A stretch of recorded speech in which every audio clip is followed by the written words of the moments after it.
lebih dari sekedar kebutuhan dasar, melainkan juga cerminan identitas budaya. Di Indonesia, terutama di Batavia, cara berpakaian telah dipengaruhi oleh kolonialisasi yang berlangsung selama lebih dari 300 tahun.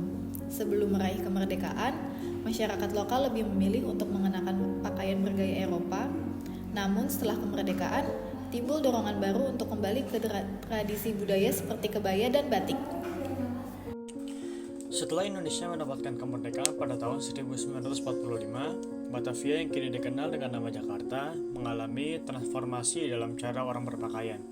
Penelitian ini berupaya menjawab 3 pertanyaan utama. Pertama, bagaimana masyarakat Batavia menyesuaikan gaya berpakaian mereka pasca kemerdekaan? Kedua, bagaimana mereka memaknai pakaian tradisional dalam konteks modernisasi? Ketiga, bagaimana cara berpakaian merefleksikan status sosial di masyarakat Batavia?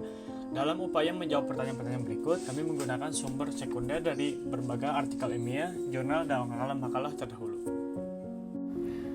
Kolonialisme memberikan dampak pada preferensi, standar estetika, dan cara berpakaian masyarakat Indonesia, termasuk yang ada di Batavia.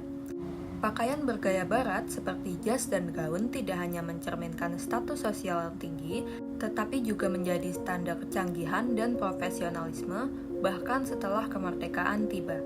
Di sisi lain, masyarakat Batavia tersegmentasi menjadi 3 kelas sosial utama. Kelas atas meliputi orang Eropa dan keturunannya yang mengenakan pakaian mewah dan formal, pribumi yang lebih cenderung memilih pakaian santai seperti kebaya dan sarung, serta etnis Tionghoa yang tetap menggunakan pakaian tradisional tetapi juga beradaptasi dengan tren modern. Mode sebagai simbol kemodernan dan identitas nasional. Pakaian mencerminkan perubahan sosial yang terjadi. Sebelum kolonialisme, busana tradisional digunakan untuk menunjukkan tingkatan sosial. Namun, efek pengaruh Eropa mengubah seluruh gambaran itu. Pasca kemerdekaan, kebaya dan batik dinyatakan kembali sebagai simbol kebanggaan nasional. Tokoh seperti Ibu Fatmawati Soekarno menjadikan kebaya sebagai pilihan formal negara. Sementara itu, Presiden Soekarno memperkenalkan peci sebagai simbol nasionalisme bagi para pria Indonesia. Fenomena ini mencerminkan cara masyarakat Batavia melakukan negosiasi antara warisan kolonial dan aspirasi untuk membentuk identitas nasional yang baru. Akhir kata, perubahan dalam cara berpakaian di Batavia setelah tahun 1945 menunjukkan bahwa fashion bukan sekedar elemen gaya, tetapi juga simbol dari transformasi sosial, budaya, dan politik.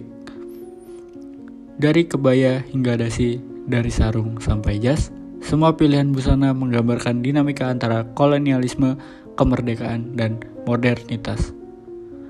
Pakaian berfungsi sebagai refleksi identitas masyarakat Batavia membangun kembali citra mereka melalui material dan desain di antara jejak masa lalu dan aspirasi masa depan.